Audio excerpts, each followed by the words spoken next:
Welcome to CP Newsroom. I'm Morgan Lee. Martin Luther King Jr., whose life we are celebrating this month, famously said that 11 a.m. was the most segregated hour in America. To talk about segregation in the church today, I'm joined by Nicole Hannah-Jones, an investigative reporter at ProPublica. Nicole, thank you so much for joining us today. Thanks for having me. So the civil rights era was about 50 years ago from what it is today, and yet our churches have remained segregated. You've written a lot about segregation in terms of housing and schools. Kind of explain how housing and school segregation may relate to why churches are so segregated right now. I think what the civil rights movement tried to do was break down racial barriers, particularly barriers in the law. And it's been very successful in doing that in many areas. Voting, in terms of employment, public accommodations. You know, if you want to go to a restaurant, you can go to a restaurant. But I think it's been most challenged by the areas of our life where we're most intimate. And that would be where we live, where we go to school. And of course, civil rights law didn't attempt to do anything with churches, but I think we see that continued divide that we see in our neighborhoods reflected in the churches as well. Can you talk a little bit about why the law was unable to change people's behavior with regards to intimate spaces, as you were talking about? Well, if you look at the history of the civil rights movement, fair housing, which addressed kind of residential segregation, was the last of the civil rights laws to pass. And it was the last to pass because it was most heavily resisted.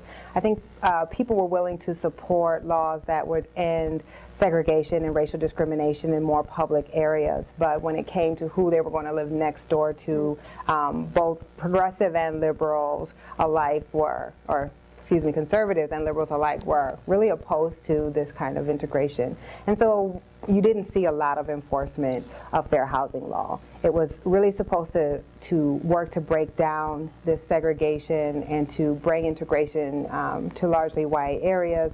But really every administration from President Nixon really to the current administration has failed to strongly enforce the law. And what do you think is behind this tendency or hesitancy? Do you think it has anything to do with a personal discomfort that many legislatures also feel that they're acting out of, or are there any euphemisms potentially that people invoke when they decide that they're not going to enforce such legislation like this? Oh, I think that people, in general, we don't like to talk about race. And I think that there are a lot of constituents who argue against strong policies that are going to lead to integration. We hear a lot of things about you can't force me to live next to anyone. A lot of people blame segregation on income, and they'll say, well, I worked hard to move into a nice neighborhood, and Black and Latinos are just too poor to move in this neighborhood, and if they can't work hard to get here, they shouldn't be here. Of course, data shows that that's not really true, that African Americans and Latinos who are middle income are still often living in very poor, segregated neighborhoods. They're unable to buy their way into wealthier, more integrated neighborhoods. But I think we choose to believe that either the segregation we still have today is by choice, or that it's just not something the government should be involved in. To what extent do you know if churches themselves are often segregated by income? In general, churches tend to be features of a community. I think their congregations tend to reflect the people who live in their community, unless it's a big mega church. But many churches are drawing from people who live near them. So if it's in a white affluent neighborhood, it's going to be a white church. If it's in a more ethnic immigrant neighborhood, it's going to reflect that. And if it's in a Black neighborhood, that tends to be who goes to those churches. Can you talk a little bit about white flight and how that may have changed what churches' compositions or racial compositions look like as well?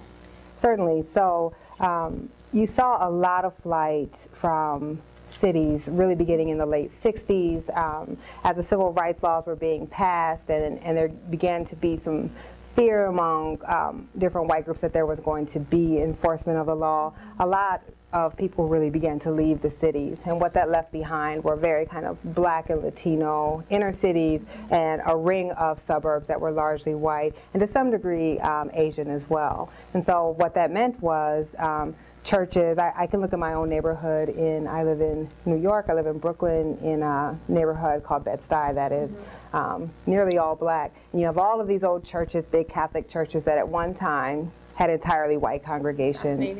And now their congregations are entirely Black. Wow.